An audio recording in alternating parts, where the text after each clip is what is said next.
Those analyses are fundamental, I would say, because with those analyses, we can understand what is the ecosystem service value and therefore money that we could damage in a certain area, bring the amount of money to the actual client and say, look, this is the damage we can do if we do not actually make a proper study about this. Welcome back to the Restoring Darkness podcast. We got Mark Baker from Soft Lights, and you got Michael Colligan here.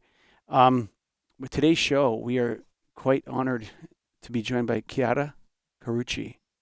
With over 2 decades of experience, Chiara's journey spans diverse projects and awards, including the inaugural Wildlife Night Watch Award by Dark Sky Association. Her international work, ranging from guidelines to lighting designs, addresses both the preservation of specific species and broader biodiversity, while fostering community impact and the nighttime economy. Chiara collaborates with professionals and researchers, advancing a transdisciplinary approach and pushing the boundaries of informed lighting design. Alongside her work, Chiara combines teaching and volunteer activities and supports the IALD, we know those guys, the International Association of Lighting Designers, also serving as a delegate on the LIRC Steering Committee and coordinator of the Southern European chapter. Before we get to Chiara, I'm trying my best. She says it so much better than me. I'm going to get her to say it again. Very beautiful name. But we're taken care of here at Restoring Darkness by the Soft Lights Foundation. That's the number one lead presenter of this program. And if you want to support Mark Baker's work, listen, Mark Baker's a grinder, man. He's a straight up grinder. Every day he wakes up and he says, I'm going to fight light pollution. And he does all day. Okay? And he goes after major, huge agencies. You're talking David and Goliath. You're talking an elephant and a mouse. Okay? It's not even man to man. It's different. They're two different species fighting each other. So if you want to support Mark Baker, I have. You go to softlights.org, or you can even just go to the restoringdarkness.com website. You can click the donate link, and there's a special link. It says donate to the Soft Lights Foundation. Or you can help me pay Scotty's wages right over there, Scott Griffin, the producer. You can donate directly to Restoring Darkness, and that will go to cover the costs of production and all that sort of stuff. Look, I'm not asking anybody to become a reoccurring donor or anything like that. I kind of think that's a bit much. Like every month, $5 or $20 comes out of your visa.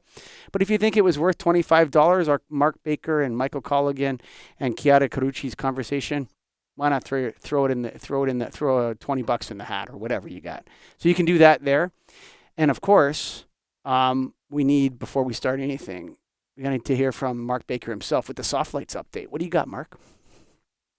Wow. So yesterday was a big news. This is not Soft Lights particular, but it was a big news that we received. So in New York, an assembly member named Brian Miller has introduced a bill called the BEAMS Act. And I can't remember what it stands for, BEAMS. But it's to study LED headlights, a 1-year study. They're going to direct universities and other agencies to study this, which is exactly what the National Highway Traffic Safety Administration and the Food and Drug Administration at the federal level are supposed to do. So I've already shared this with many of our supporters, and it's at the state level. And it's not a bill that's passed yet, but we just got news of it. It just occurred in the last couple of days. So this is a really big help in our cause to tone down the LED headlights. Now, that's fabulous, Mark, but I got bad news for you. Okay, Michael, hit me with the bad news. You ever hear of that guy John the Baptist in the Bible? You know, the guy that baptizes Jesus Christ in the gospel? You know that guy? Yes. Yeah, you're gonna be the John the Baptist. Someone's going to come in and they're just going to take this issue and you're just going to have to accept it. You're just going to have to accept that you're rattling the cages everywhere, every day for 6 years. And then you're just going to have to let these people have their political wins and sit back and say, you know what? There's my ego. Don't get mad, ego. I know you want to say, scream at them, hey, you stole my idea. Did you listen to Restoring Darkness? But you can't do that. You just have to hope that everybody starts, especially with politicians. They're always looking for a political win. They time everything based on the which way the wind is blowing. They're constantly licking their fingers and going, oh, okay, this darkness thing sounds good. Maybe I'll be the leader of that. And they take it and they run with it and they never call you and thank you or nothing. They take everything. Narcissists, All right. right? Well, thank you for that advice, and I'm going to take that to heart, and we'll let it roll. But we definitely hope that something happens with this. We're excited. Oh, that sounds so amazing. Like that's just exactly what's needed. And Yes. so you've been screaming about it for years, and that's great. We can maybe take that one off the table. That problem might be solved. We can go attack other problems. Well, Chiara Carucci, welcome to the Restoring Darkness podcast. Oh, you put yourself on mute. You got to unmute yourself. Thank you so much, and thank you for having me. No, it's our pleasure. When you sent me the notes that you sent me, the first thing you said that caught my eye right away is that the idea of Alan or artificial or anthropogenic light at night is not a bad term or a good term. It's a benign term. It can go both ways. We do want some light somewhere. Explain to the audience some of your ideas about Alan and why it's important to think of it as benign. Well, I guess we all agree that Alan is a growing environmental stressor, uh, and it is also a part of our human life after dark. Because we're really bad at adapting after dark, right? So on the one hand, uh, it unfortunately um drives habitat loss. It disrupts the physiology and the behavior of countless species that have evolved under natural day and night cycles. On the other hand, it underpins urban life, or generally speaking, our life after dark. It enhances safety or the feeling of safety. That's another beautiful podcast of your guys. Vitality and nighttime economy. But more importantly, it enables people to connect and also to work after sunset. So this duality is what makes the issue so complex. But I really don't like the idea to having the use of Alan as something inherently. Sorry, I can't pronounce this word, but can you pronounce that for me? Inherently. Yes, thank you. Negative, right? Yes. In my opinion, it depends on how we use it. I couldn't agree more with you about that. I think that there's do you know the story of the Manichaeans? I don't know if you studied any English literature, Manichaeans. So the Manichaeans were like this, conservative and liberal. Everybody's divided up into two sides, and you're absolutely at the opposite ends and everything. We all need to come to the middle, Mm. and we need to come towards the middle. And and in Mark's case, you're all Americans, okay? You're not a liberal before you're an American, right? And Italian, same thing, Canadian. But the idea that you don't want to be taking these extreme stances. Extreme stances are not helpful. It doesn't get anything done. It just polarizes our society, and I see that. So I really thank you for bringing up that point, Chiara, that we need Alan to live, and no matter what that ends up being with all of our technology, we need it. Yeah. Um, so you're advocating for darkness design, and I think that is wonderful. I like the idea of lighting and darkness together always, right? How do you conceptualize that in your mind? Like how would you commercialize that? How would someone sell darkness design services? I still can't figure out how to sell light and design services. So don't get me at that. Okay? Don't. I simply I'm very bad at that. Usually happens that like-minded people reach out to me with a question, and then sometimes from that question evolves a project. However, I do advocate for it. But the idea is not, as some people can mm, be misled to design dark spaces, but simply start from darkness, not from what everyone expects the amount of light in that space should be. So that has several aspects.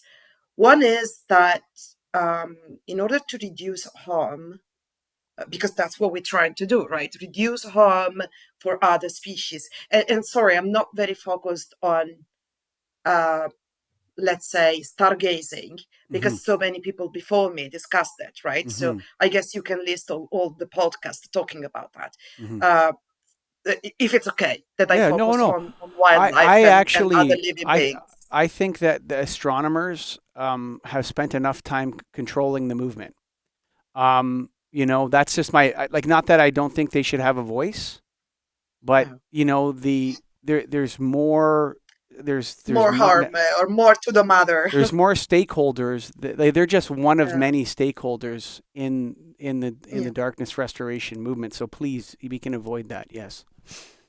And then you actually raise a very good point, because most of the ecologists, especially those who care about conservation after dark, which are not many, I have to say, Mm-hmm. um, well, they do not really have a voice, because their stakeholders and their audience is very, very limited. Mm-hmm. So by collaborating and coming all together, now I'm maybe bringing some other points to the question.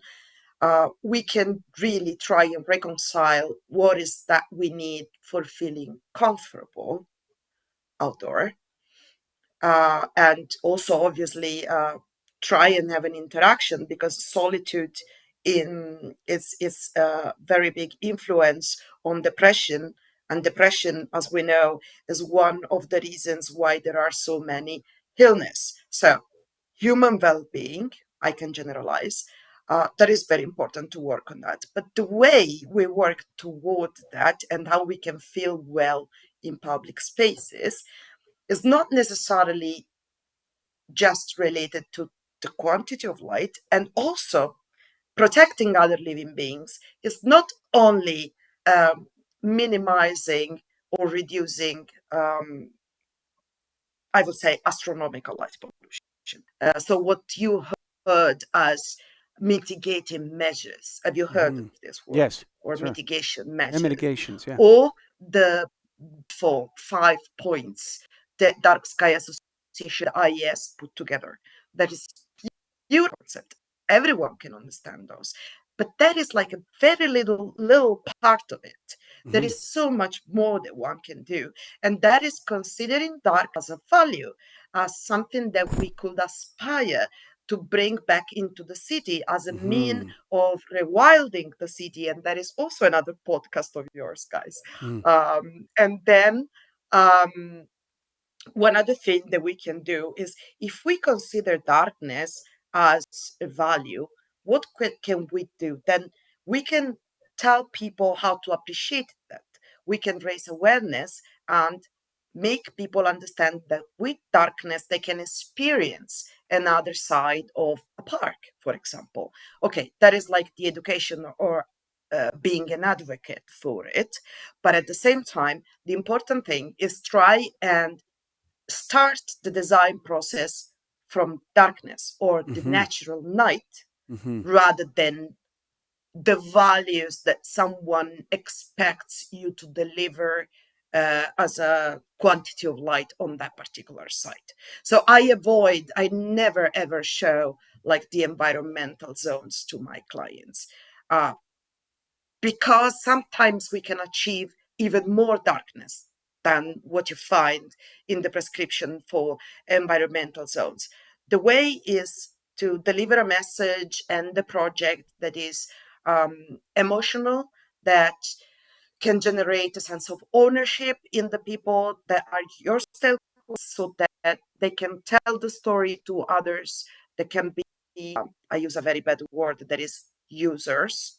Sure. but until everyone can feel really comfortable so that we can time what to least possible harm, if it makes sense. I It don't know. does. You know what? You said the word achieve darkness. That's interesting because, from the name of the show is restoring darkness. I see the movement as healing something that's been damaged and broken. But also what you're emphasizing when you say that is that healing something is an achievement too, right? Like that is something we should aspire to do. And I really love that you talked about you want to treat darkness as a form in urban infrastructure. Like that's a really interesting idea that in and of itself it's a form. And what makes me think about it is actually just like there's morning, noon, and night, there's different kinds of night. There's different it changes based on the time of the year how the night is. And so this idea of darkness as a form, if you could just unpack that a little bit for us, Chiara. All right. So, first of all, I didn't invent it. There are Okay. several papers of darkness as infrastructure or implementing dark infrastructure that are more or less based on the same concept as green infrastructure or blue Mm-hmm. infrastructure, and so on and so forth. By trying and understand how it, on one side, how beautiful darkness can be, and that is the magic of darkness. So, for example, when you walk on a seaside and there is full moon and the sea kindly reflecting this beautiful glistening, um, and you feel like inspired, I Mm-hmm. hope, Mm-hmm. and also that this is a romantic atmosphere. The same would happen to me when I was living in Sweden, and I will take some night stroll in the forest. And especially when there was snow, the noise of my step in the snow and this very calm atmosphere, the idea of the moonlight passing through the trees, almost like they say in Japanese, komorebi, for the sunlight passing through the leaves. Well, that atmosphere was so inspiring for me. Actually, both in theater and lighting design, there is a technique that is called moonlight effect. We try and recreate that on purpose, but we could have it like naturally, just exposing ourselves to the beauty of nature. So, in a way, it's a matter of reconnecting to the beauty of nature. But how can we do it? Well, very simply by applying the process of dark acupuncture, that is a technique theorized by Taylor Stone. Mm-hmm. And that is very, very simple. What we do is that we create, where possible, some dark spaces that are safe for other living beings, where they can thrive. And at the same time, we humans can decide to share those naturally dark spaces or not. So it's like self mutually respecting or something like that. And at the same time, we can apply dark corridors. That is like on a large scale, like in cities, they are doing it a lot. Um, in France, for example, with several tram noir, there will be threads of night or threads of black in the cities. Or we can do it at a smaller scale, like I've done several times in a park with dark corridors for birds or bats. Uh, I've done so in caves, but at even smaller scale, we can still do it, like in underpasses or pedestrian tunnel, because wildlife also share those spaces with us.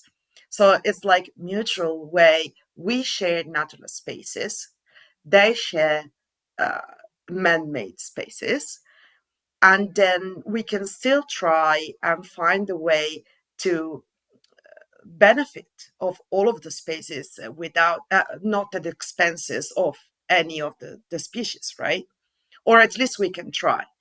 And I guess the only way that we can try and do so is by collaborating with others. Otherwise, this is really not achievable. Chiara, you've said some great things, and I support what you've said. Darkness has value. That's really important. You mentioned about zones. So oftentimes I've seen this that zone, I forget how many they typically have, zone 1, 2, 3, 4. So an urban, brightly lit area out to no rural, no houses, nothing out there, totally dark. I've always felt that I dislike that zone thing. I feel that the darkness is important everywhere. And so why would you have zones? Because light pollution is hazardous to our health as humans and hazardous to wildlife health. So why wouldn't you just simply always aim for reducing the light, and not what you had said was not try to match the existing light pollution? So I agree with what you said. Can you have you encountered these zone issues, and have you advocated for abandoning that idea? And have you? Mm. I love your Yeah, idea of these darkness zones. Can you tell us more about that? yeah, I'm doing that like in this period. Like actually, I'm doing it with a client, pretty large client. Um, and then, well, it it's a bit complicated because, as I see it, someone like IAS or some other organization are great at giving us some frameworks. But does it make any sense to create a frame within which we can safely work? But that is not a law. It's something that we can interpret. It's the same with standards, Mm-hmm. right? Like the street lighting standard, Mm-hmm. whatever standard for outdoor working environment, indoor working environment, they are standards. And to me, those are a framework that not necessarily is a constraint, is something that I can look at and understand what is the rationale behind it, and is there something that we can do about it to improve it or work around it, because sometimes we do. And the way I do it and the way I see it, it's very complicated. It takes a lot of will to go around it, because it means that you need to bring a lot of people on board, make yourself understood, have other people to take ownership of that context, of that idea, and then bring it to others. So context sensitive design, whatever it is, not only lighting, and generally speaking, background analysis are very expensive in the mind of some people. But those analyses are fundamental, I would say, because with those analyses, we can understand what is the ecosystem service value and therefore money that we could damage in a certain area, bring the amount of money to the actual client and say, look, this is the damage we can do if we do not actually make a proper study about this. And the proper study Mm. is not just an environmental analysis, that is something else.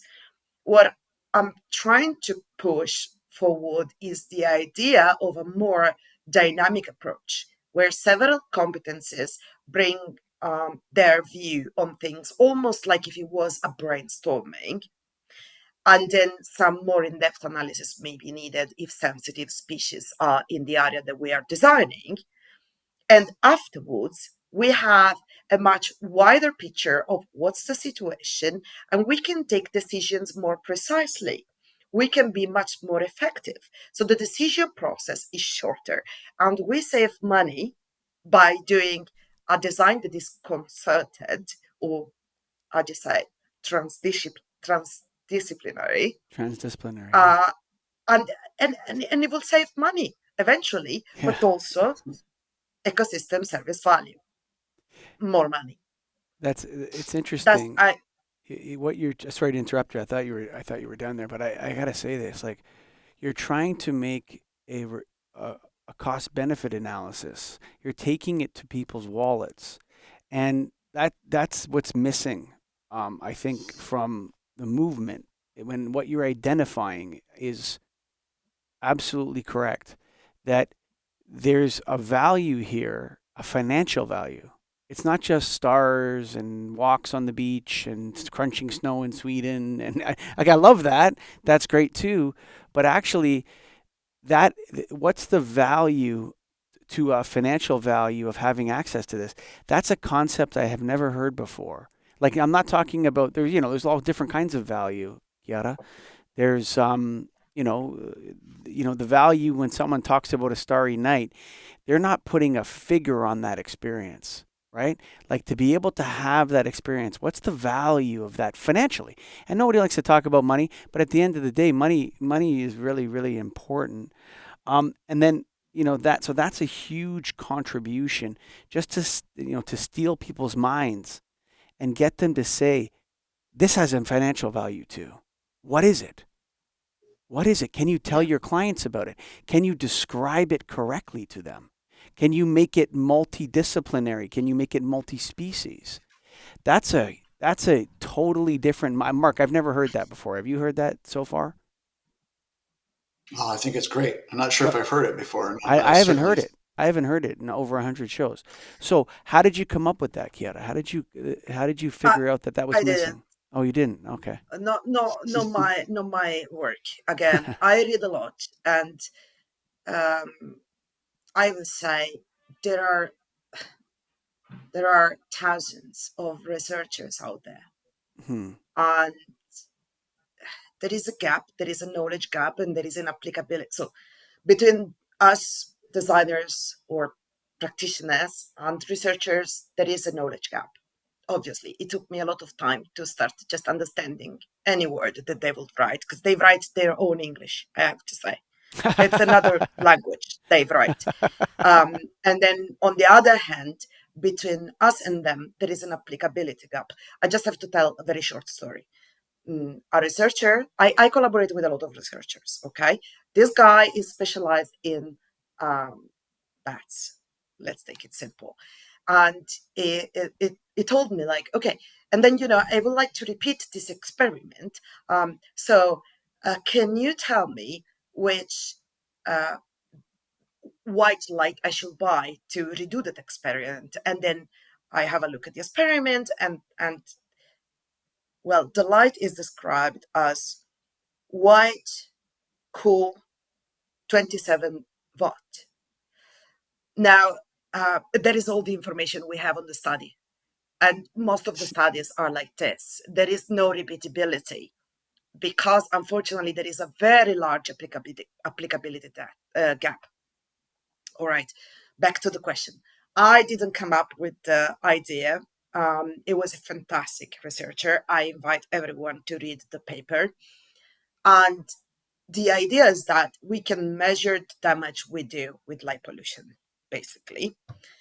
I cannot go down, well, today we cannot go down to the single species, the damage that we do at a very strict local level. We could find sponsors for that researcher so they can do more studies. That's a brilliant idea, in my opinion. But besides funding this researcher's work, what we could do is really like attach a figure, like a number to a problem. And also we can be very, I would say, didascalic when we talk to our clients. Say, we light up a park like if it was Disneyland. Sorry, I shouldn't say that. If it was an amusement park, uh, yes, bizarre experience, interesting. But then, how many night pollinators are you killing by doing that? And if you kill so many night pollinators, what is the damage to the crop that you're going to get? And how many farmers around that area are going to be damaged? So, who is going to compensate the farmers for the fact that there are no more night pollinators in that area? So that is like practical examples, and Unfortunately, I really strive. right now, light pollution is a tragedy of the commons. It's a tragedy of the commons. It doesn't it happens, and everyone and everything has to suffer the consequences of it. How do we revert the tragedy of the commons with light pollution? And what you're saying is we have to figure out a way to that the value of the commons as it can be improved and healed. That's a very, very dangerous concept if somebody were to employ it that didn't just want to make money. You know what I mean? They could find ways to label fixtures and stuff like that and charge for things without making a difference. There's a lot of that in lighting, I'll tell you that right They now. are doing that already. I know. I'm listen. They know me very well. Let me tell you that they know Yeah, let's me. have a separate talk about this. They know me very well. Offline, But but if offline talk about this. yeah, but I mean, if people have goodwill and good conscience and genuine intentions, um, thought about this the right way, you could probably create a system of assigning values to various types of darkness. And that would be like the way that wouldn't come from a product label. You have like you think about it. If I got all the active standards from the IES, they'd probably stack on my table this high about how to do lighting. And I got 5 principles of responsible outdoor lighting. I got 5 books this high of how to light things. And if you ask a lighting designer, they never opened the IES books. So that is not a sorry, but I don't like the comparison. But yes, I absolutely agree with you. It's crazy. And again, the 5 principles are just mitigation measures. They are not proactive. You are trying to reduce light pollution, Not but you are create not, darkness, not restore darkness. Yes. They're trying or to, generally yes. speaking, viewing the things proactively so that you can create value with darkness. If I Mhm. can make a simple Sure. example, close to my hometown, uh, there is a place that is do you know what the Natura 2000 is? It's like in Europe, we have very protected areas, and that is because of endangered species. It's called, yeah, Nature 2000, I would say. But in you, never mind. Nature 2000 area, very, very protected area. Because of that, this area will get a lot of tourism. Now, close to that protected area, there is a site where sea turtles go to nest. But because sea turtles are not anymore in the red endangered list, that other area cannot just be done as a new, very protected area. Tourists are still going there, so that is very attractive. But we can maybe make the area safer for bats. Some species of bats that are anyway there, are in the red list. And so we could contribute to economic value for the city by creating a better environment for both species like turtles and bats. And that way they can have more uh, protected zones in their city.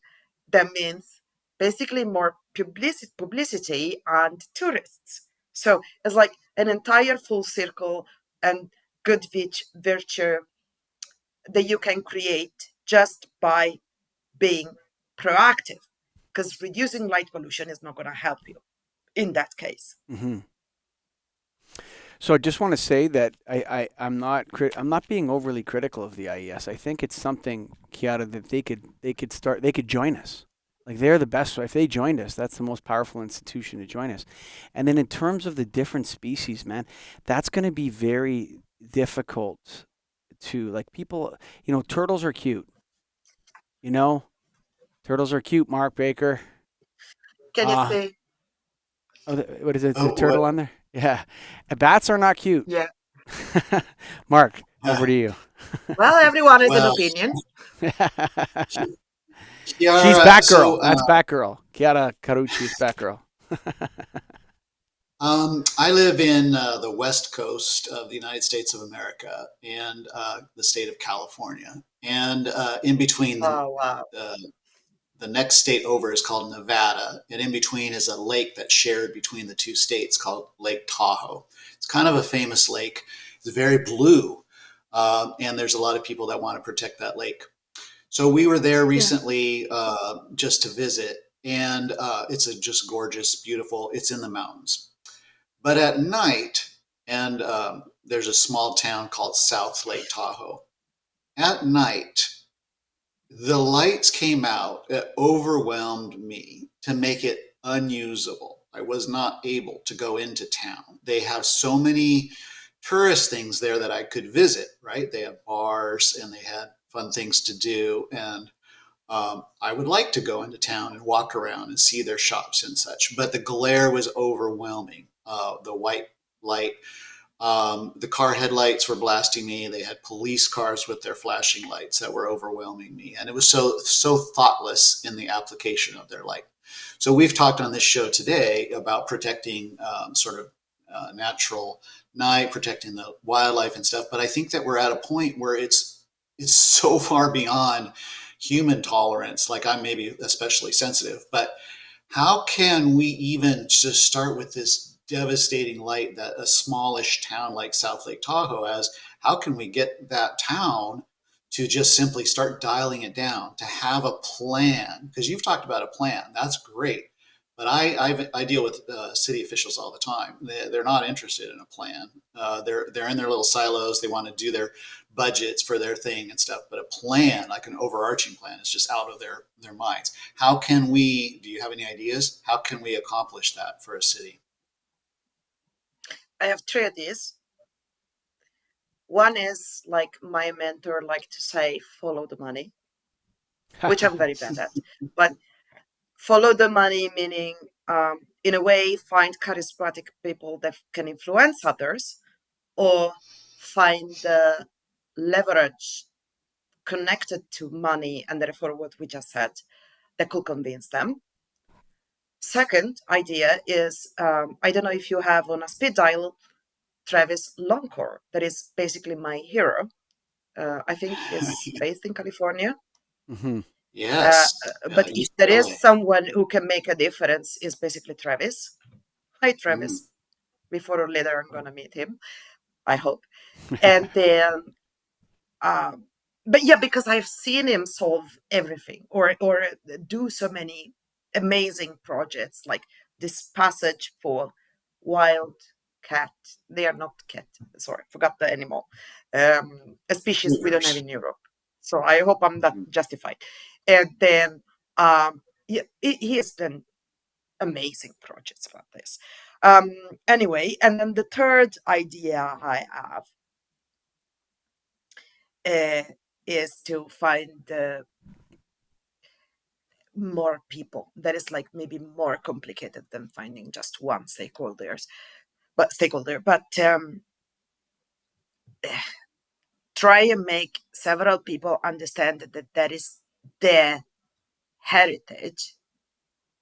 And heritage is not just value for one person, is several generations connected to that. Now, the problem that we have in politics is that their mandate is very short. So they want to make a difference here and now. And they don't know if in 4 years, 5 years, they're going to be reelected. So their problem with heritage and value of heritage is connected to time. But if you can demonstrate that they can make a big difference also in a small amount of time. And actually, you can do, because with light pollution is so easy, that does not make any permanent damage like air pollution, right? Or chemical pollution. Well, it can do a permanent damage if all of a sudden there are no bats colonies and no pollinators. But okay, that's another story. What you can do is to try and find key people that are experts on different species and different value of that heritage, because it's not just the lake, it's a heritage. So what are the other people around it that could tell others what's the value? And then it's like telling a story. The story, if it's a good story, can spread. That's honestly what I try to do with all of my projects. Like if I do a cave lighting, it's not just that I'm bringing more tourists in a cave. I want people to find their inner child and experience adventure and explore and get in touch with the mountain and the core of the earth that wants to talk to them. So when finally, from the entrance of the cave in very bright daylight, they slowly start walking and the light decreases, as basically you do in a tunnel, right? You have Yeah. a very strong light at the beginning of the tunnel, and then it's very low light, and then it's strong again. I do the same when I do cave lighting. I try and make people eyes adapt and still feel safe because they have their handrail and stuff like that. And the guides talking, soothing to them. It's a story. It's a story that you need to build every time Where because can I we go are to this human cave? beings. Where is this cave? You just come to Italy, visit. We're gonna Well, I want to open go to one in this March. cave. Are you You kidding want? me? Yeah, I want come, to. I want to go to this March. cave, man. Mark, we're gonna go on Come. We're gonna go on a junket to Italy. A dark We're sky gonna junket. open the one of the caves is gonna open in March. The other one, I don't know if I can say that. But the other one is a kind of a old project that has 4 years. Um, and probably is gonna reopen again because it had some, it's a cave. It had some stability problem, but hopefully it's gonna be reopened in April. So fingers crossed. I'm The terrified of other cave, caves. sorry, I'm yeah, terrified of no, caves. But I want to it's do it so wonderful. bad. I want to do it. You're gonna find your inner child again, and we're talking about touristic caves, right? So it's like a zoo or an aquarium. I guess you visited several aquariums in your life. It's places that can either be an amusement park. Sorry, I love amusement park. I am not sorry. Use I'm prison really yard. doing a Say bad. prison yard. Prison yard is better. Thank you. Yeah. Okay, thank you very much. So you can treat both parks and aquariums as prison yards, but in another way, you can be very sensitive and help conservationists and scientists, and in case of aquarium, sea biologists, to tell the research they are doing by communicating a message. So a sea turtle or that is living like I don't know many feet under the water. I cannot do the metric versus feet thingy. I'm sorry. That's okay. They cannot be exposed to very strong light for long. So if you do this kind of cycle when you're lighting an aquarium, then you can also help the biologist tell a story. Vice versa, the biologist can tell you a lot. Like all of the chiropterologists, there will be bats Sure. researchers that are also practitioners, and ecologists and geologists that I collaborated with. They constantly teach me so much, and I love it Mm. because every project is an opportunity to learn. Sorry, I'm talking too much. No, you're doing great. I'm sitting here. I'm thinking about like that when you're doing that cave. Like that's so obviously the way to do it. You know what I mean? Like it's so obviously the right way to do it. You know what I'm I'm saying? sorry. I just like I want. It's like, oh yeah, like you would think about how you light a cave because when you said caves, I was thinking to myself like, okay, you're lighting up a cave. I hate caves. Right? I never go in caves unless it's like a tourist thing. Then I'll go, right? But then all of a sudden, he told me like how you would light a cave, and I was like, yeah, that's exactly how you would do it. You're so right. With the cave is obviously brighter at the entrance, and as you go in, it gets darker and darker and darker. And so you're just going to augment that a little bit as people go along, so that they have the same experience as if they were a badass and just went into caves. Because I don't want to go in a cave. You know what I mean? But And this you have that this makes feeling. us circle back, because this is exactly the same point as I probably started with. That is, start with darkness. Yes. Because if you know, if you know what's the natural darkness, the point of natural darkness, and how that natural darkness or natural light evolves around that space over the months, over the seasons, because cave entrance, there can be more or less direct sunlight or reflected skylight. I hate when people don't use the proper terms, so I'm hoping Sure. that I'm using the right ones now.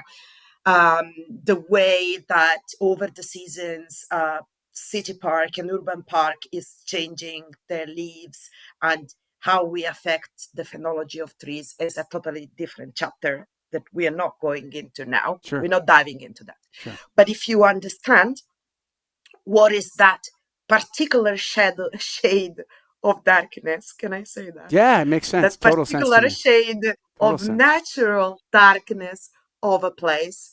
And how can you communicate that? Start with that. That is the magic. Okay. And then add just that much light as needed for certain people to navigate around it. A bit farther from the darkest point, add just a little more light as for the kids to have fun and play in it. And Sure. well, that wasn't the cave, that was the parks. Sorry, I'm Well, confused. no, you're I'm making I'm total doing sense. so many No, no, examples. no. You're very practiced in this, and you know what the difference between Mark Baker and I and you is? You are. You're very charming. Not really. No, you're very charming. And Mark Baker's like a battering ram. He does like battering ram, right? But I mean, there has to be, like you're saying, there's also disciplines, different ways to convince people. Sometimes you need a battering ram. Sometimes you do have to be, suing people and getting the courts involved and doing what Mark Baker's doing and saying, hey, look at this. This is your laws, right? These are the This is laws you probably wrote. me getting old, trying to be charming, because I will forever remember in Enlightened America, Barbara Horton was president of the IALD at the time. Hmm. She was on the stage and she was doing the final speech of the conference, and it was the International Year of Light. And all of a sudden she said, yes, and thank you to the woman on fire, Chiara Carucci, for it was something related to the International Year of Light. But then also 1 year before, you must know Light Collective, Sharon and Martin. And I now there is also, sorry, who? you don't. I don't. I don't think so. Oh, oh. Okay. Okay, next guest in your podcast should be Light Collective. I tell you Okay. that. Write And it down. well, they basically called me the powerhouse, and most of my friends refer to me as a caterpillar because I really don't stop at nothing. So having you saying that I'm charming is like, okay, so I'm really getting old because I'm No, trying to do. no, Uh, no, no, no, no, no, no, no, no. Like no, no, I'm no, kidding. I'm joking. I'm messing with you. I'm no, messing with no. you. Well, you're charming to me. So you charmed me. So I'm charmed. Okay, I'm. You know. Scott, can you please cut this? Cut the entire. No, but no. So but you know what? I think that we do. Us. Maybe you're a battering ram too. So maybe we do need to do a better job of finding ways to communicate in more convincing and persuading terms. And that's what I think you were Yeah, saying on the show is that, hey, it's one thing to point out how bad everything is. It's also very important to point out how valuable a cave that's lit properly, because someone's going to fly to Italy to go to this damn cave now. You know what I mean? That's GDP, that's cash. And if you can of convince course. people that darkness is attractive, it's valuable, Yeah. it's not to be dispelled, it's to be embraced and This is so restored and crazy, but enhanced. one of the cases I did, um, well, obviously because it was a reopening and so on, but they increased the amount of visitors by 30% in one season, Mm, just like mm, that, mm-hmm, immediately. And it mm-hmm. was not even that much advertised. And so, and then another benefit that we had was that okay, the bat scientists said they now have two colonies of a protected bat species. Sorry, I understand you don't like very much bats, but No, I I'm love good. I'm them and good. they are Keep so no, no. I important love for them. You're a ecosystem. Batgirl. You're a Batgirl. That's good. Yeah, but and but all of this could not be possible if I wouldn't be collaborating with others. Of So course. if there is something that 2015 International Year of Light taught me, is that collaboration is pivotal. Can you Yeah, say? that's Is that beautiful. correct? Sounds perfect. The way you said it was amazing too. The So uh, collaboration is fundamental. fundamental, pivotal, both are good. So without this uh, strong, I will say, center uh, of collaboration, without that keeping you in balance, I couldn't do all of the things I do. Without researchers, without stimuli coming from so many friends and people around me, without the marine biologists I collaborate with since 3 years now, uh, without them, I couldn't build any of the words I'm telling you. I Mm, couldn't have words to explain how important all of this is if I didn't go with them on site, meaning close to the sea, protecting sea turtles' nests. I've mm, seen a lot of hatchlings dispersed.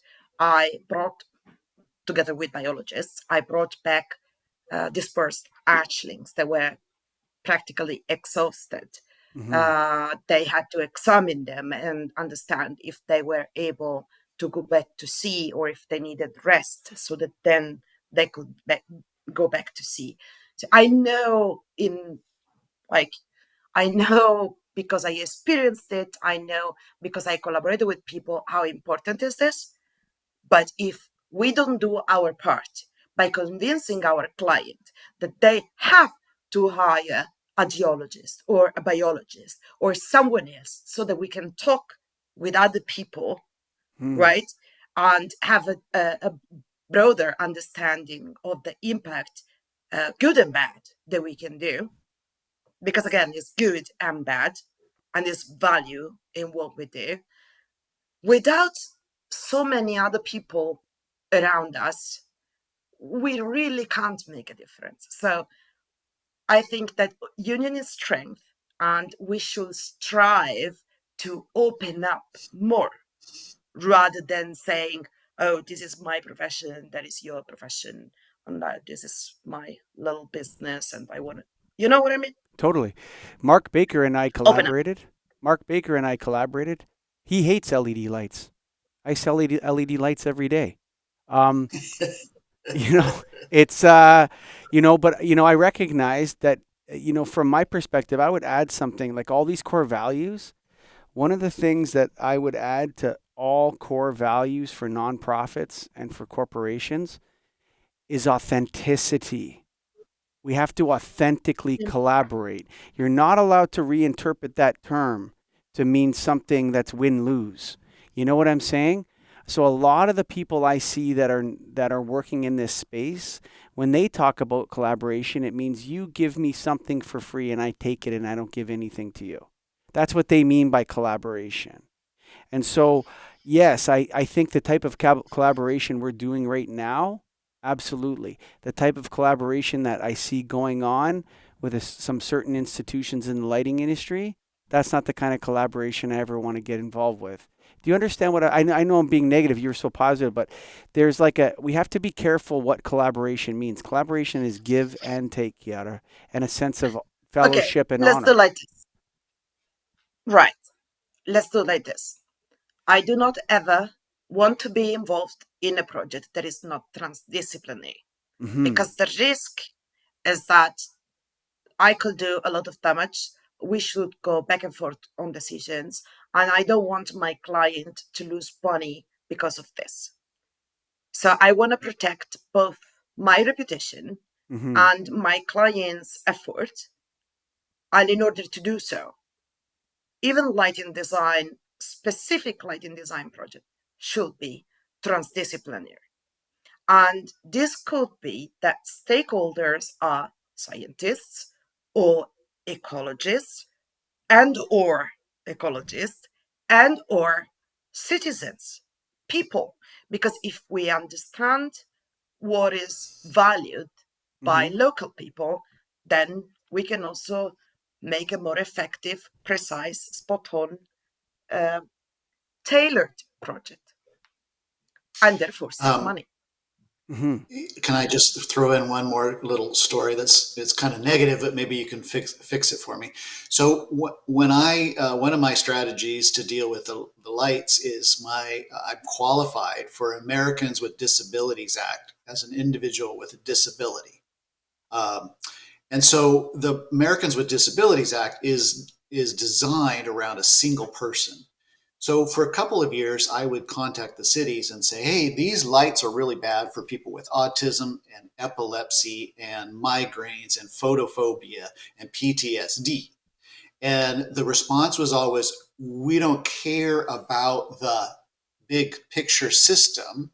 We only care about what you need as an individual with a disability. What accommodation," that's what it's called. "What accommodation are you asking for?" And it was driving me insane because I'm saying, but think of the big picture. So I've learned to adapt and say, okay, well, here's what I need. But my big fear is they're asking me to design the lighting system. I'm like, well, I'm just one person. That's impossible. I can't give you the numbers. We need Chiara to come on board here and help, put together a system.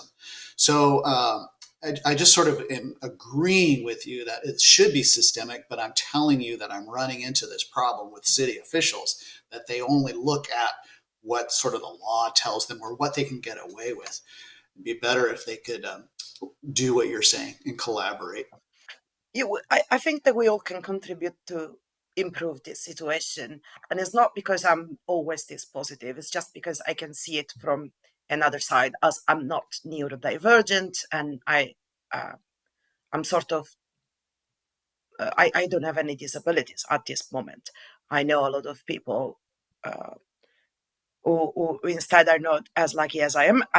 And the thing is, I can be empathetic as a designer and as a person. Uh, but in theory, we should try and look at not just me as a person and as a designer, but the entire industry. Can lighting industry be a bit more empathetic? Can we bring Yes. up the idea of neurodiv sorry Divergent. neurodivergence as a problem, that not a problem but um, a factor that we should deal with, like we Mm. deal with different Yes. ages, like we deal with anything basically, um, and talk more about all of the people and all of the needs that are out there, rather than talking about new technologies or new standards. At the same time, also people could try and advocate to get practitioners on board. As I myself do myself the critique, for so many years, I didn't advocate for having researchers on board. But now I understand and know the value. So I'm trying and advocating for other colleagues to get more people on board for hiring other specialties. So maybe at the same time, the industry can be a bit more empathetic, researchers can advocate for more practitioners to be involved. And so, before or later, as we bring more pieces of the puzzle together, maybe also city officials can come to an understanding of how a more comfortable light for human and a more sensitive light for all of the living beings is better for everyone, including them. That's exactly right. We need the city managers. We need the public utilities director. We need all those officials to come on board and to understand what they need to do with light. Wow. Yeah, in my view, it's like I would say protecting biodiversity and natural darkness enhances, in a way, the safety and the vitality even of our cities. Uh, but to bring that vision forward is something that takes an effort.